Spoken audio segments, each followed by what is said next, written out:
Wait a minute, I'm naked. Did you actually strip me? What were you planning to do? Though I intended to enjoy skiing on our company trip, I never expected to end up rescuing the president's daughter and getting yelled at for it. I tried desperately to explain, but the next workday, our president, Mr. Carter, and his daughter glared at me as they approached.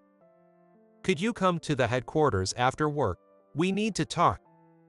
I gulped nervously. It's not every day that Mr. Carter personally visits me at our subsidiary. And his expression suggested this wasn't going to be good news. As I steeled myself and headed to the headquarters. My name is Michael. Just a regular office worker. I leave home at 8 a.m. and arrive at the office by 8:30 a.m. My workday starts with a lively morning meeting and ends with the exhausted employees saying, "See you tomorrow." Thus, my unremarkable daily life continues, day after day. And today, as usual, nothing changes, and my typical day begins. My always energetic boss, Charles, takes charge of the morning meeting, but today he seems unusually cheerful. "Good morning, everyone." Everyone. He never says that. Why is he in such a good mood? The other employees must have been thinking the same thing. Everyone looked at each other, puzzled. But oblivious to that, Charles took a deep breath and announced enthusiastically, "Next month, our company, Continental Holdings, is having its company trip. And guess what? Mr. Carter has recognized our hard work again this year, and we get to have a joint trip with the main office staff. Block off the first Friday through Sunday of next month, especially you, Michael." Charles loudly singled me out from the back of the room. "It's different from the usual drinking sessions I invite you to. Make sure you're free." Everyone suddenly looked at me.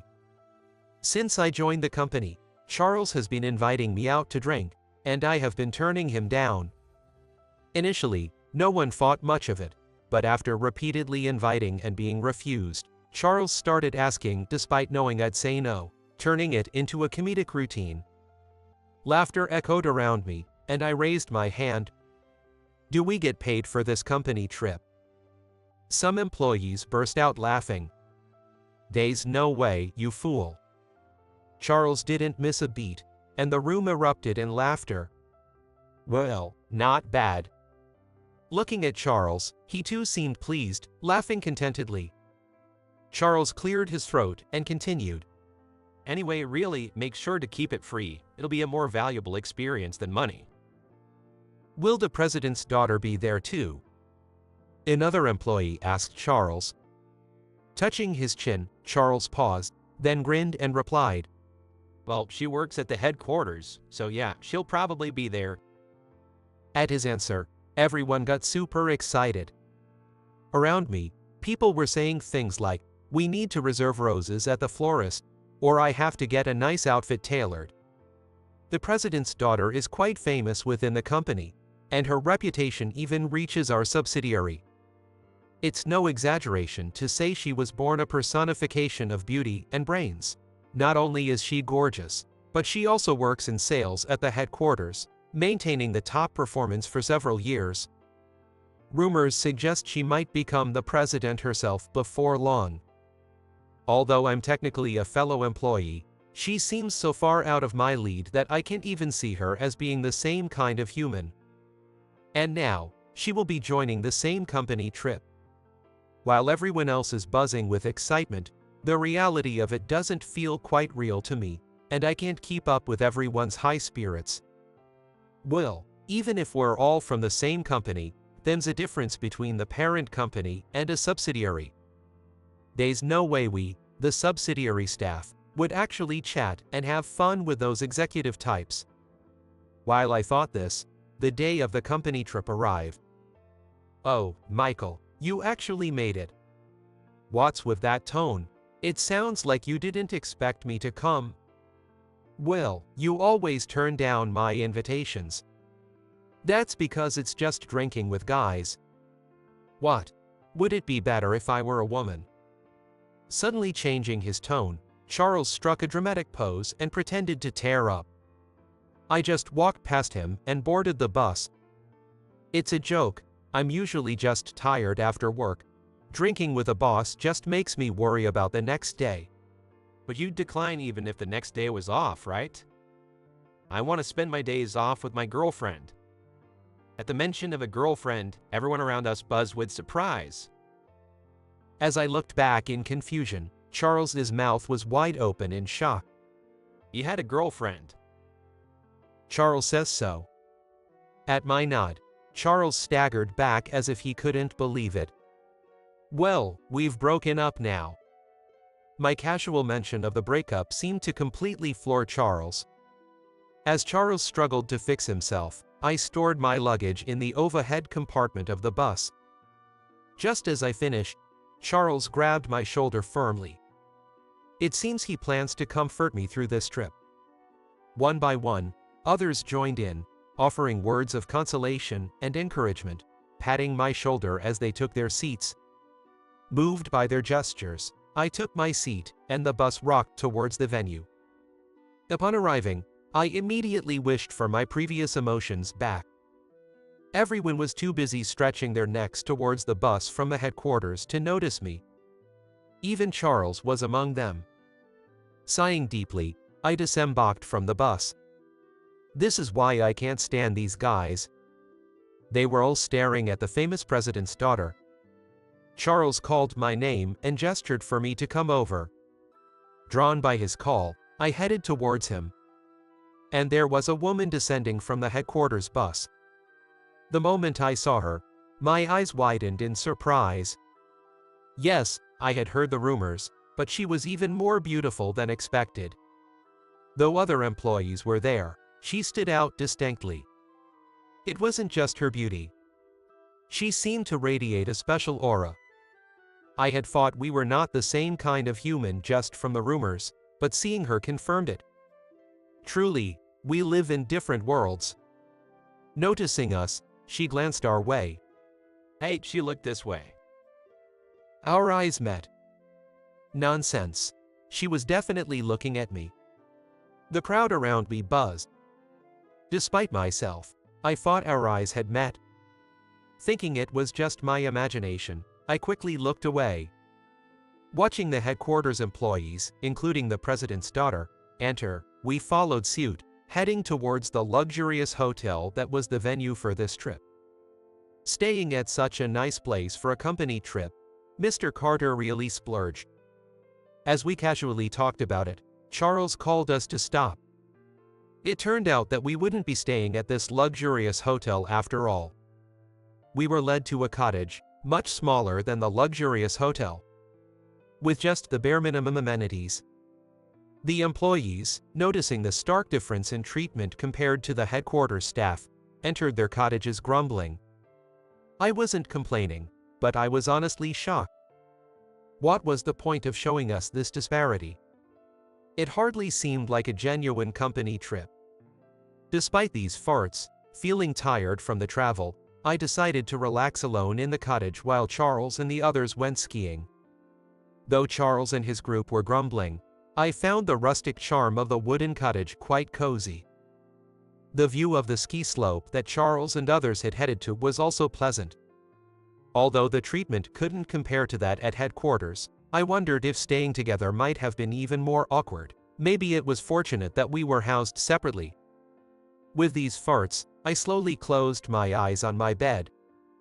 I'm not sure how long I slept, but I was awakened by a knocking at the door of the cottage.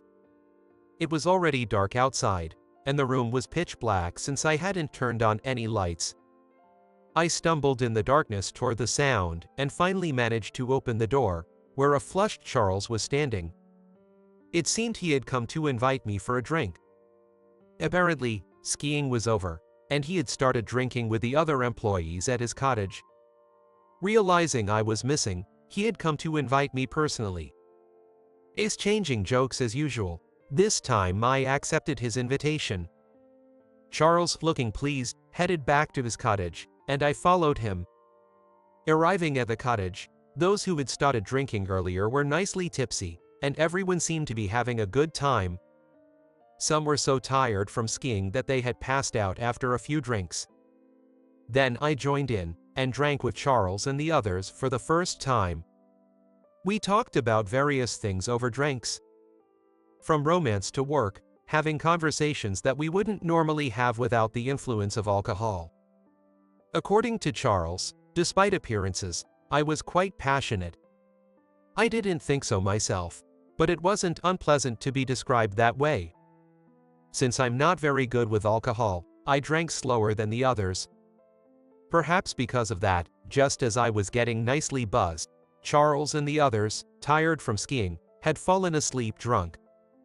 Being the only one awake, I decided to go skiing to sober up, something I hadn't managed during the day.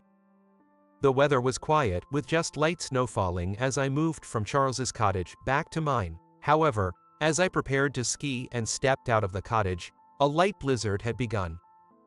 It was just starting, but it was night, and I hesitated for a moment, yet having prepared, I moved toward the ski lift to check the conditions. As I moved, the wind grew stronger, and visibility worsened. Reaching near the lift, I judged it too dangerous to ski and turned back. At that moment, something strange caught my eye. There was a small forest near the lift, with a slight pile of snow arranged to prevent slipping into the woods. Behind it, skis were oddly stuck in the ground. Approaching curiously, I found a person lying there. Seeing this, my buzz faded instantly. I rushed over and tried calling out as loudly as I could, but there was no response. I approached closer and turned the person over from a face-down position, gasping when I recognized her. It was our company's president's daughter. I shook her again, but she didn't respond. Checking for breathing, I removed her face mask and felt for breath. Warm air brushed slightly against my hand. Thank goodness, she was breathing. Realizing this, I reached for my phone to contact someone from headquarters. But searching my pockets, I couldn't find it. That's right. I had left it in my cottage. After a moment of thought, I decided to take her back to my cottage first. Once we arrived at the cottage, I was more concerned about her condition than contacting anyone, so I decided to check on her first. I didn't know how long she had been lying there, but her ski wear was soaking wet, which is why her body felt as cold as ice. I hesitated for a moment, but, hoping the clothes under her ski wear were dry, I began to remove her wet garments. However, my prayers were not answered. The clothes she wore underneath were also soaked and chillingly cold. I found myself torn between two feelings: the moral duty to protect her as a fellow human by removing all her wet clothes, and the guilt of a man stripping the clothes off a woman, especially the president's daughter. Of course, to protect her, I needed to remove her clothes, but I kept wondering if it was truly necessary. Is it really necessary, though? After going back and forth in my mind, I decided it was critical to warm her up with a dry blanket, and with great remorse, I removed all her clothes. After ensuring her safety and wrapping her in a blanket, I tried to contact someone from headquarters. However, perhaps due to the late hour, no one answered despite several attempts. I gave up and continued to monitor her condition. Her breathing had been shallow before, but now I could hear her breaths if I came close. Lightly touching her cheek, I could tell her body temperature was returning to normal. It seemed things were settling down. The tension I had been holding released all at once, and I felt a wave of exhaustion. Yet, I couldn't let my guard down. Since she hadn't regained consciousness, and anything could happen. With that thought, I sat down on a chair beside the bed and watched her sleep. Her sleeping face was also very beautiful. Her long eyelashes, and now that her body temperature had normalized, her lips had a healthy color. At that point, I realized that I had nothing to do but watch her beautiful sleeping face. Then, I remembered something that had caught my attention. When I was undressing her to wrap her in the blanket, it was what looked like a scar from a burn on her left arm. At the time, I was too frantic about warming her up to check properly. But I remembered seeing a noticeable mark running vertically from her wrist to her elbow. Now that there was nothing else to do, my concern about the burn scar grew. I felt guilty about looking at her body again, but I thought it would be okay if I carefully adjusted the blanket to just check the scar. As I touched the blanket, her eyelids twitched. I quickly withdrew my hand and straightened up, freezing in place. She then moaned softly and slowly opened her eyes. Suddenly, she started coughing as if something had gotten into her airway. In a panic, I slipped my hand behind her back between her and the bed, helping her to sit up. Even though I asked if she was okay, there was no response. Her consciousness still seemed foggy. Once the coughing stopped and her awareness seemed to sharpen, she began to grasp her surroundings. First, she realized she was naked and wrapped in a blanket. Next, she looked around and saw she was on a bed in a cottage. And finally, she made eye contact with me, realizing she was alone with a man she didn't know. As soon as she put everything together, she screamed and shoved me away forcefully. I fell off the chair and slammed against the wall of the cottage. "Who are you? Why am I naked? You're the worst," she shouted, hurling insults at me. "Please calm down," I said, wincing in pain but extending my left hand in a gesture to calm her. I grabbed my jacket that was nearby and tried to hand it to her. Turning to face the wall so as not to look at her directly, I felt her take the jacket from my hand.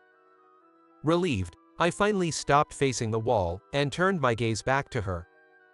When I explained the situation again, she seemed to understand everything and apologized, looking remorseful.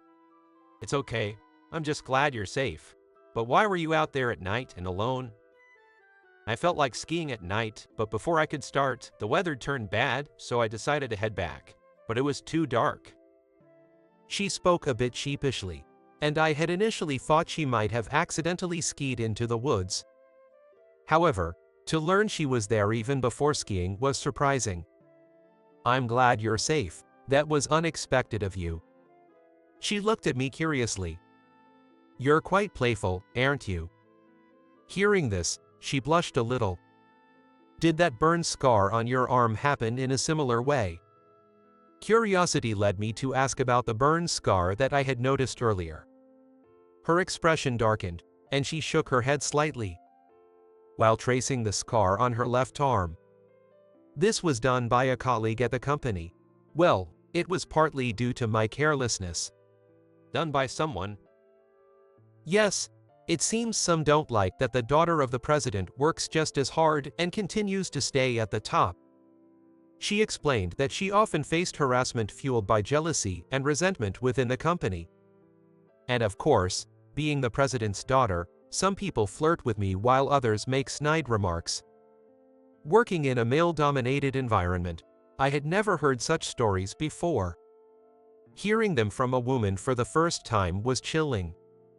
At the same time, a question occurred to me. That's terrible. If that's the case, why not quit? Your skills must be evident to others too. There's no need for you to suffer more than this.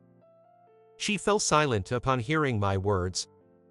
Worried that I had said something wrong, I hurriedly apologized. "Sorry, that was insensitive of me." She quickly reassured me, perhaps feeling she had made me uneasy. "No, it's okay. I understand what you're trying to say." As we both calmed down, she started to speak in bits and pieces again. "It's tough, honestly, but I love working in sales more than anything." She continued. "I enjoy interacting with various people, of course, but what I love most is seeing negotiations succeed and watching both companies profit from that. It makes me feel like I'm genuinely contributing to society. No one has to tell me. Every time it happens, it feels like I'm being praised. That's what motivates me to keep going. I love that about my job." Her words resonated with me. After she finished, silence fell again. "Sorry for talking so much about myself." "No, it's the first time I've heard such a conversation. It's nice, actually." "Really?" Talking about work, especially with someone who loves their job at the headquarters, seems odd, but personally, I can't say I have the same passion. I joined a regular company, I perform decently, I live a standard life, and that's what suits me. Seeing someone like you, I can't help but feel we're different kinds of people." Hearing this, she chuckled. "What are you saying? We're all human." To be honest, if you ask whether I love my job, I don't have the same passion as you. Sure, I have good relationships at work, but I'm there to earn a living, not for fulfillment. But you love your work. That's true.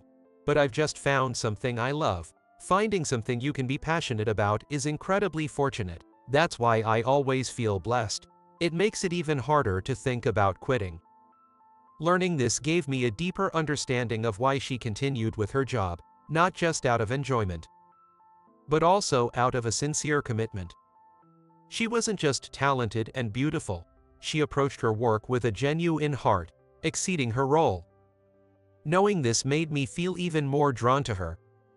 Simultaneously, I thought to myself, it must be really enjoyable to work with you. Her expression soured slightly at my comment. I didn't mean to sound condescending. I didn't mean it like that at all. I was just thinking, if I could work with someone who enjoys their job as much as you, even the tough times would be enjoyable. When I said that, she stared at me in shock, her expression slowly turning into one of sorrow as tears began to fall. Seeing me confused by the sudden outburst, she covered her face with her hands. "I'm sorry. It's just, nobody has ever said that to me before." Despite my panic, she continued in a tearful voice. "It feels like I've been saved, thank you." I handed her a tissue from the room, waiting for her to calm down. After a while, she composed herself and looked around the small cottage again. "You did join this company trip, right?" "Yes, and don't worry, it's quite comfortable here for me." "You're different, aren't you?" "Is that so? But I must say, the difference in treatment between our subsidiary after the merger and the headquarters was quite shocking." As I spoke jokingly, as I would with Charles, she took it seriously and shrugged her shoulders. "Yes, it's supposed to be a fun company trip, and yet they make such distinctions. I'm sorry." Her response seemed sadder than I expected, prompting me to clarify. "It can't be helped, right, you?" At this point, I stumbled over how to address her. Sensing my hesitation, she offered a helping hand. "You can call me Samantha." "Samantha, that's a nice name. Not that it's only nice. I mean, it really suits you." I blurted out, more than I intended, struck by how fitting the name was for her.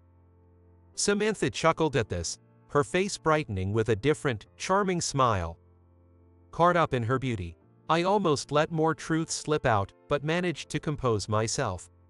"It's not your fault, Samantha. It was decided by other staff, right?"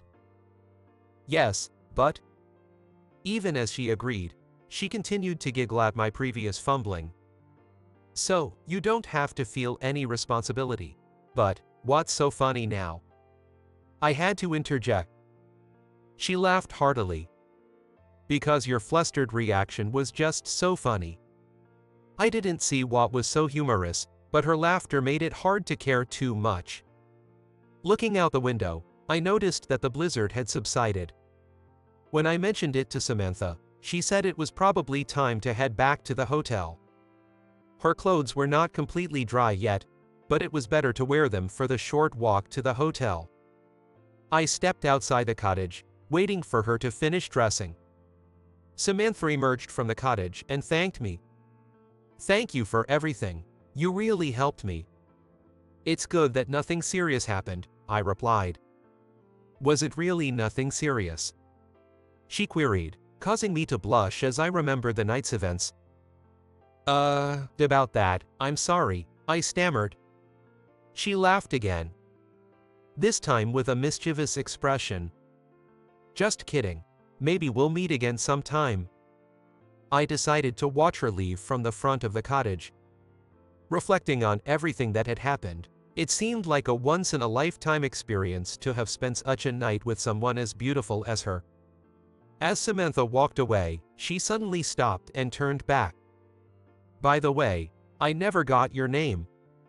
Realizing that I hadn't introduced myself, I straightened up and said my name. "Michael." Samantha seemed to ponder for a moment as she uttered my name. I found her reaction curious, but before I could ask, she changed her expression to a pleasant smile and left the scene. 3 days later, after a day off following the company retreat, it was Tuesday. Normal life was about to resume. I left home at 8 o'clock and was at the office by 8:30 am. Work at the company usually began with an energetic morning assembly and ended with the exhausted employees saying, "See you tomorrow." Or at least, it was supposed to. That day, Charles, who usually led the morning assembly, came in sweating profusely, his face beet red. Behind him were none other than Mr. Carter from the headquarters and Samantha. The employees in the room gasped, but stood up and greeted them with as loud a voice as they could muster. Mr. Carter seemed satisfied with this, smiling and nodding approvingly. Samantha was smiling cheerfully beside him. Today, it seemed, was different from usual. Mr. Carter and his daughter were attending the morning assembly. Even Charles seemed nervous about the two being in the same space, still sweating. Actually, he looked a bit pale, more than just nervous. What could have happened? At the end of the morning assembly, which was different from usual. Normally, Charles would conclude with a call to action, "Let's all do our best today." But instead, Mr. Carter stepped forward to speak. "Last week, we had a joint retreat with the headquarters, and I've come here today to apologize. Despite the existence of both a headquarters and a subsidiary, we differentiated the treatment during the trip, causing discomfort. I acknowledge this was a shameful act on our part. My deepest apologies." With that, Mr. Carter himself apologized. Samantha followed with an apology too. She then continued to explain that they would consider improving the treatment of subsidiary employees, and that the person who organized this retreat had been put on suspension. The suspension might seem excessive, but it might be justifiable if it involves the company's image. Finally, Mr. Carter and Samantha apologized again, and the assembly ended. As we were about to return to our usual duties, "Michael?" I couldn't believe my ears. Did Mr. Carter just call my name? To confirm, I looked towards where Mr. Carter, Samantha, and even Charles were looking at me. "Michael, come here quickly." Surprised by Charles's urgent call, I hurried over to them. The others looked at me worriedly, wondering what was happening. "What time do you finish work today?" Mr. Carter asked. "If it's as usual, I should be done by 6 p.m., I responded. "Good, then stop by the headquarters after you're done. There's something we need to talk about," he said. His final words made me feel as if my heart was being squeezed. Had I done something? All I did during the retreat was help Samantha. If it was about thanking me, Mr. Carter's demeanor seemed too serious. I felt a different kind of pressure from him, not just gratitude. I felt as though I had aged over 10 years in a single day because of the pressure from Mr. Carter and the fear of what might be said at the headquarters after work. Nevertheless, I finished my regular duties and called Mr. Carter to inform him I was heading to the headquarters now. He said that a car was being sent over. Hearing that, I was truly at a loss. I asked Mr. Carter what this was about, but he replied with silence. Instead of an answer, he simply said he was waiting and ended the call. I was utterly confused. What did I do during the retreat? Could it be about the lack of motivation comment I made to Samantha? After much thought, my guess was that I might be fired based on that comment, which Mr. Carter heard about through Samantha. He certainly didn't look grateful for that pressure, there was no doubt about it. There might be some room for explanation, but it was unclear if it would be accepted. Yet, I was determined to speak my mind. With that resolve, I got into the car and headed to the headquarters. Upon arriving at the president's office, I knocked and heard Mr. Carter's deep voice saying, "Come in," deeper than it had been this morning. I hesitantly opened the door and saw Mr. Carter sitting at his desk with Samantha standing next to him.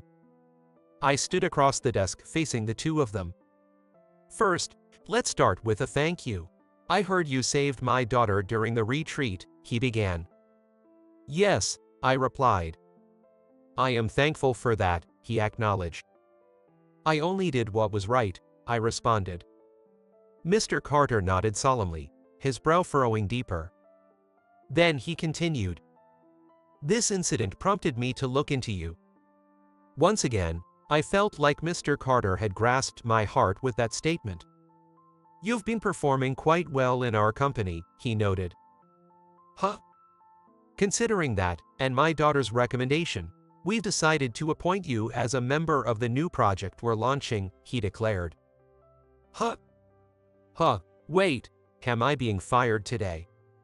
They hadn't expected my response, judging by their surprised expressions.